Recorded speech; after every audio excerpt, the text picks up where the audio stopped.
ભરૂચમાં ગટર સફાઈ માટે આધુનિક મશીનરીનો ઉપયોગ કરવામાં આવી રહ્યો છે, જેના કારણે માનવ જિંદગીનું જોખમ ઘટી રહ્યું છે। ભરૂચ શહેરમાં ભૂગર્ભ ડ્રેનેજ વ્યવસ્થાને વધુ સુદૃઢ બનાવવા સાથે ગટર સફાઈની કામગીરીમાં આધુનિક ટેકનોલોજીનો ઉપયોગ કરવામાં આવી રહ્યો છે। ગટરના બ્લોકેજ દૂર કરવા માટે હાઈ પ્રેશર જેટિંગ અને સક્શન મશીન જેવી મશીનરીનો ઉપયોગ થવાથી સફાઈ કામગીરી ઝડપી અને અસરકારક બનાવવાની આશા છે।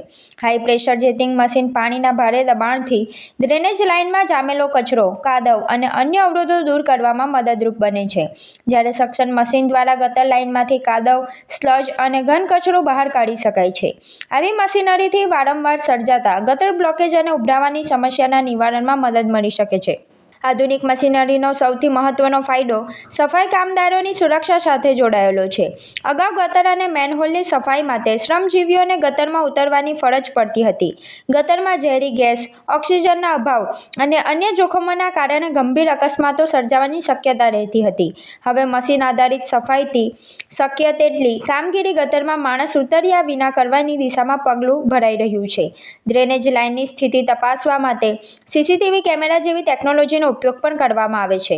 કેમેરા દ્વારા પાઇપની અંદરનું નિરીક્ષણ કરી ચોકઅપ, તૂટેલી પાઇપ અથવા અન્ય ખામીનું સ્થળ ઓળખવામાં મદદ મળે છે।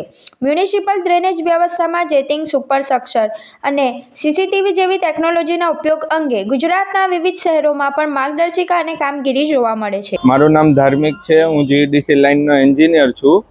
પહેલાં આપણી પાસે આ બધી ટેકનોલોજી નથી, માણસો જેમ કે આ બકેટનું ને એ બધી ટેકનોલોજી નથી, એટલે માણસોને આપણે નીચે ઉતરવું પડતું હતું ચેમ્બરમાં, જેથી માણસોનો જીવનો જોખમ રહેતો હતો, એમને ગેસ લાગવાનો પ્રોબ્લેમ રહેતો હતો અને માણસોને અંદરથી જ બધું કાઢવું પડતું હતું। હવે આ બધી ટેકનોલોજી આવી ગઈ છે, બકેટની ને એ તે જેટિંગ મશીન છે, પછી રોબોટ છે અને અમારી પાસે બીજી ટેકનોલોજી છે, જેમ કે રોડ હોય એમાં આપણે ચેમ્બર કઈ જગ્યાએ છે, ઉપર રોડ બની ગયો હોય, ચેમ્બર કઈ જગ્યાએ છે આપણે ગોતવું હોય તો એના માટે અમારી પાસે મશીન છે, જેથી રોડ તૂટે નહીં અને એ બધી ટેકનોલોજી છે। અને આપણી પાસે માણસ ઉપરથી જ ક્લીન કરી શકે એવા બધા મશીનરી છે, જેથી માણસોના જીવનો જોખમ રહેતો નથી।